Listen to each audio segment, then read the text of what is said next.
I wonder if anyone here remembers going to church for the very first time.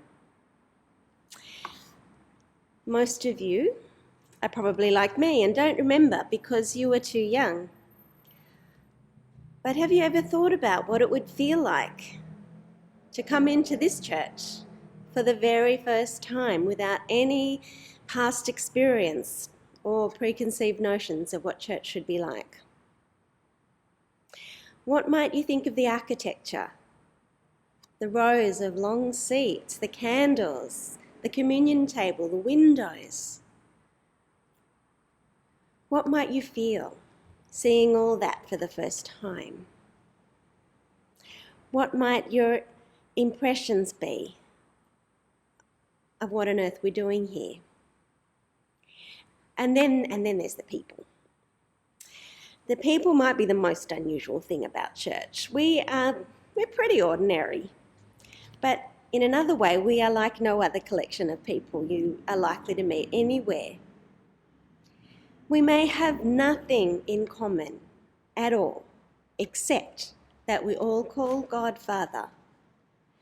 And that's enough to make us all family.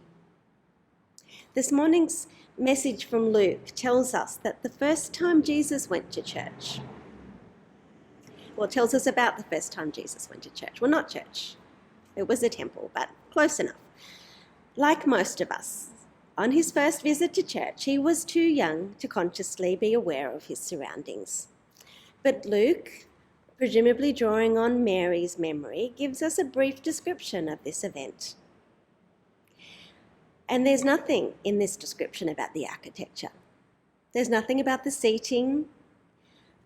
There's nothing about the building at all, even though it was magnificent and stunning. It doesn't rate a mention.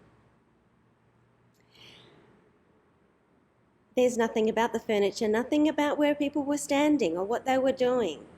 Luke focuses exclusively on the people who were there and the reasons that they were there.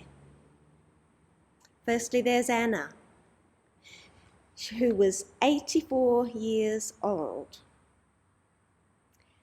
Now that's a great age in our time. But in the first century, very, very few people reached that age. So she was, in her own context, a very, very old woman. And she had been a widow for about 60 years. In a society without welfare, an elderly widow like her would be extremely vulnerable.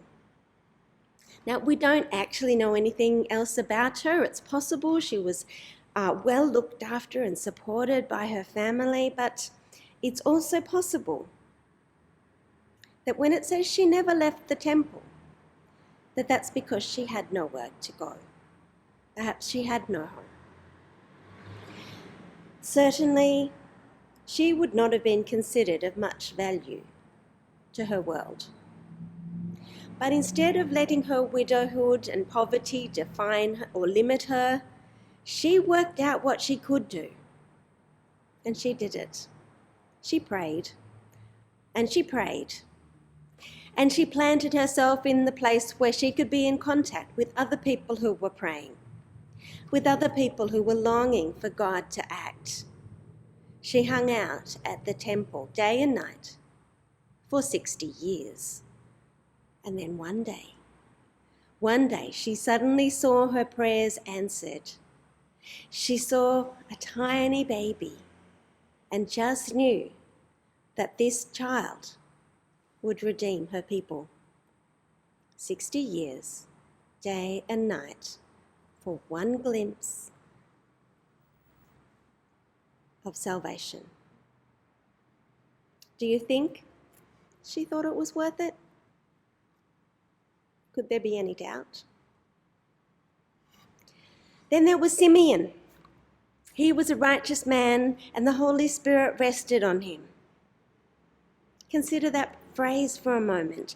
The Holy Spirit rested on him. That's not really a phrase that's used much to describe the work of the Holy Spirit before Pentecost. Usually in the Old Testament, the Holy Spirit fills someone for a particular task, for a particular time, maybe for leadership, or maybe with particular skills for work that needs to be done, like the building of the temple. So we can assume that the Holy Spirit rested on Simeon for a specific, though in this case ongoing, task. And we can see what that task was. It was to watch for the Messiah. He had been told that he would not die until he had seen the Lord's Messiah. Then, when he sees the baby Jesus, he says to God, "Master, now you are dismissing your servant in peace, for my eyes have seen your salvation." This doesn't necessarily mean he's ready to die, though it might. What it really means is that his task is complete. He had been given the task of watching for the Messiah. And once he has seen and announced that Messiah, his calling has been fulfilled. He can go in peace. But he has also a hard word of prophecy to give. The arrival of the Messiah, which is such good news for him and for Anna, would not be good news for everyone.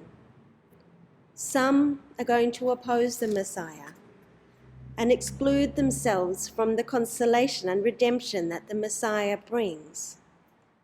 And in that conflict, Mary, the one who loves that Messiah most of all, could be expected to be pierced to her very soul. Watching, waiting, and speaking hard words that people won't want to hear. That was Simeon's task, and it was not an easy one. He certainly would have needed the constant power and reassurance of the Holy Spirit.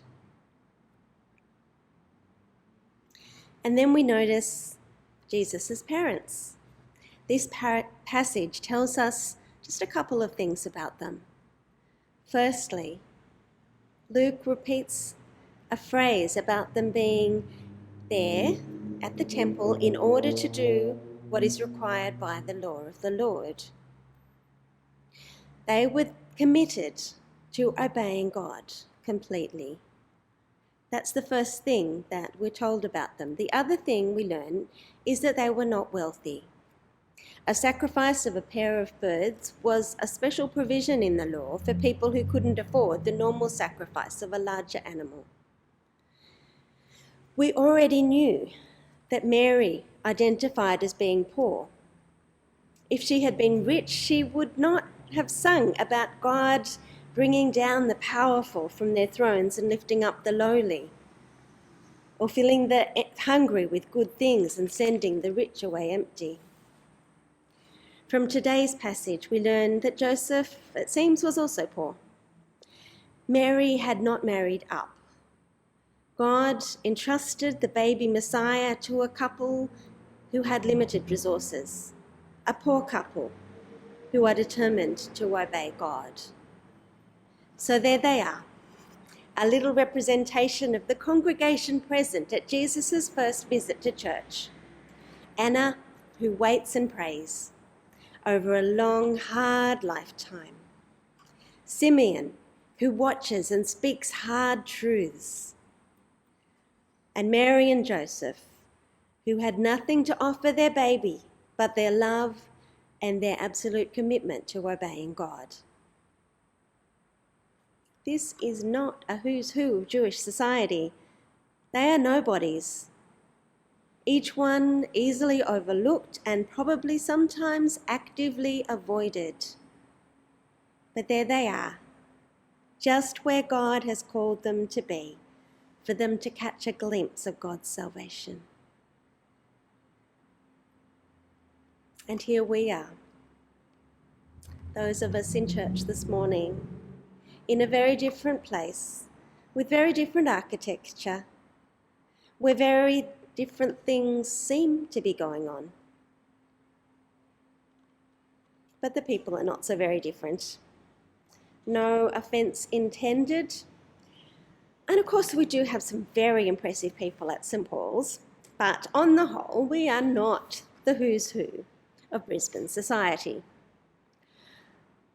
But we believe that this unlikely group of people is where we can catch a glimpse of God's salvation.